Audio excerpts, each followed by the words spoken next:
നമസ്കാരം എല്ലാ കൂട്ടുകാർക്കും. എൻ്റെ ഈ ചാനൽ സബ്സ്ക്രൈബ് ചെയ്യാതെയാണ് നിങ്ങൾ കാണുന്നതെങ്കിൽ അതൊന്ന് സബ്സ്ക്രൈബ് ചെയ്യുകയും ബെല്ലൈക്കൺ അമർത്തുകയും ഷെയർ ചെയ്യുകയും എല്ലാം ചെയ്യുക.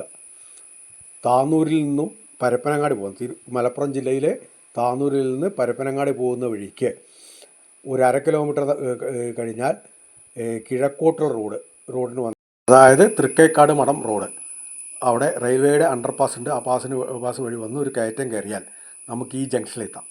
ഇവിടെ നിന്ന് ഇടത്തോട്ട് തിരിഞ്ഞ് ഈ റോഡിന് ഇടത്തോട്ട് തിരിഞ്ഞ് പോന്നാൽ കുറച്ച് മുന്നോട്ട് പോരണം. ഒരു 250-300 മീറ്റർ മുന്നോട്ട് പോന്നാൽ ഇവിടെ ഇടത്ത് ഭാഗത്തായി ആണ് നമ്മൾ കാണാൻ പോകുന്ന പഗോഡ സ്ഥിതി കൊള്ളുന്നത്.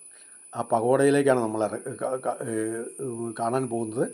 അവിടെ അതിൻ്റെ അടുത്ത് ഞാൻ വണ്ടി നിർത്തി അതിൽ നിന്ന് ഇറങ്ങി പഗോഡയിലേക്ക് പോകുന്നു. ഇത് ഇപ്പോൾ സർവോദയ സംഘത്തിൻ്റെ, അതായത് പരിയാപുരം സർവോദയ സംഘം ആശ്രമത്തിൻ്റെ കീഴിലാണ് ഇത് ഇപ്പോൾ ഉള്ളത്. ഇത് ബുദ്ധിസ്റ്റ് മോങ്ക്സ്, അതായത് ബുദ്ധിസ്റ്റ് സന്യാസികൾ യാത്രാമധ്യേ തങ്ങുകയും അവരുടെ പ്രാർത്ഥന മറ്റ് കാര്യങ്ങൾ നിർവഹിച്ച് ഇരുന്നതും അവരുടെ കിടപ്പുകളുടെ എല്ലാ സംഗതികളും നിർവഹിച്ചിരുന്ന പഴയ കാലത്തെ ഒരു കേന്ദ്രമാണ്.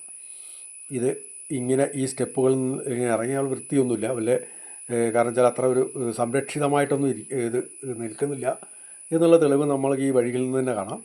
ഇതിലൂടെ ഇങ്ങനെ ഇറങ്ങി അങ്ങനെ മെല്ലെ ഇറങ്ങി ചെന്നാൽ കുറച്ച് ഭാഗം സിമൻറ്റൊക്കെ ചെയ്ത്, കുറച്ച് സ്റ്റെപ്പുകൾ സിമൻറ്റൊക്കെ ചെയ്ത് വൃത്തിയാക്കി വെച്ചിട്ടുണ്ട്. ഈ സ്റ്റെപ്പുകൾ ഇങ്ങനെ ഇറങ്ങി വന്നാൽ നമുക്ക് ആ പഗോഡയുടെ മുൻഭാഗം കാണാം. പഗോഡ എന്ന് പറഞ്ഞാൽ ഇതിൻ്റെ ഒരു ഗുഹയാണ്, ഒരു ചെങ്കല്ലിലുള്ള ഒരു ഗുഹയാണ്. അതിൻ്റെതായ ഈ ഭാഗം ഈ ആധുനിക കാലത്ത് നിർമ്മിച്ചതാണ്. വെളുത്ത നിറത്തിൽ പെയിൻറ്റൊക്കെ അടിച്ച് ആധുനിക കാലത്ത് നിർമ്മിച്ചാണ്. അവിടെ ഇങ്ങനെ ഇറങ്ങി അതൊക്കെ ആധുനിക നിർമ്മിതികളാണ്. ഇവിടെ നിന്ന് അങ്ങോട്ട് പഗോഡ തന്നെയാണ്. ഇവിടെ നിന്ന് ഇങ്ങനെ ഇറങ്ങി ഇങ്ങനെ വന്ന് പഗോഡയിലേക്ക് നമുക്ക് ഇറങ്ങിച്ചില്ല.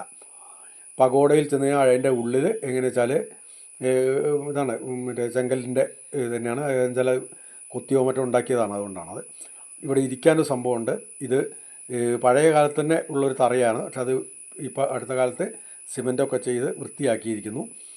അതുപോലെ പഴയ കാലത്ത് കുറേ തറകളുണ്ട്, ഇവിടെ ഒരു 2-3 തറകളുണ്ട്.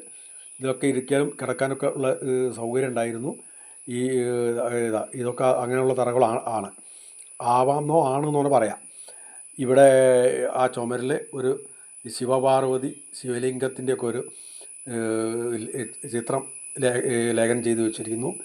ഇവിടെയുള്ള ഈ ഇരിപ്പിടത്തിൽ ഇതേതോ ഒരു ഇതിൻ്റെ സൂക്തം എഴുതി വെച്ചിരുന്നു.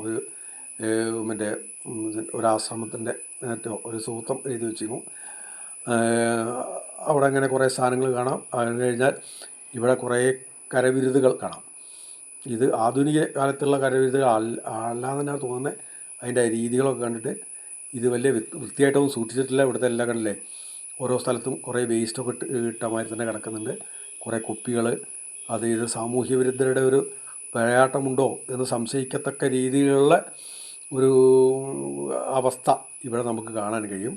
ഇതിൻ്റെ ഉള്ളിൽ കയറി വേറൊരു ചെറിയൊരു മുറിയുണ്ട്, അതിൽ കയറാം. അവിടെ വൃത്തിയൊന്നുമില്ല, പക്ഷേ അവിടെ നമുക്കിങ്ങനെ കാണാവുന്നതാണ്. അത് കഴിഞ്ഞ് ഇങ്ങനെ പുറത്തിറങ്ങാം. ഇവിടെ നിന്ന് നമുക്ക് വീണ്ടും പുറത്തിറങ്ങാം. അവിടുന്ന് പുറത്തിറങ്ങി ആ ഹോളിൽ വീണ്ടും വരും. ആ ഹോളിൽ നിന്ന് നമ്മൾ വന്ന വഴിയുടെ നേരെ ഓപ്പോസിറ്റിൽ ഒരു ഇതുണ്ട്. ആ വഴി പുറത്തിറങ്ങി കഴിഞ്ഞാൽ നമ്മുടെ പഗോഡയുടെ പിൻവശത്തെത്തും. പിൻവശം എന്ന് പറയാൻ പറ്റില്ല, ഒരു വശത്തെത്തും. ഇവിടെ നിന്ന് പഗോഡ കാണുന്നത് ഇങ്ങനെയാണ്.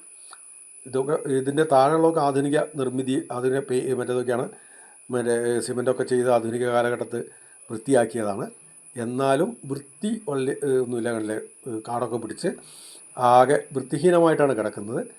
അവിടെ നിന്നും ഇറങ്ങി വീണ്ടും തിരിച്ച് നാട്ടിലേക്ക് പുറപ്പെട്ടു.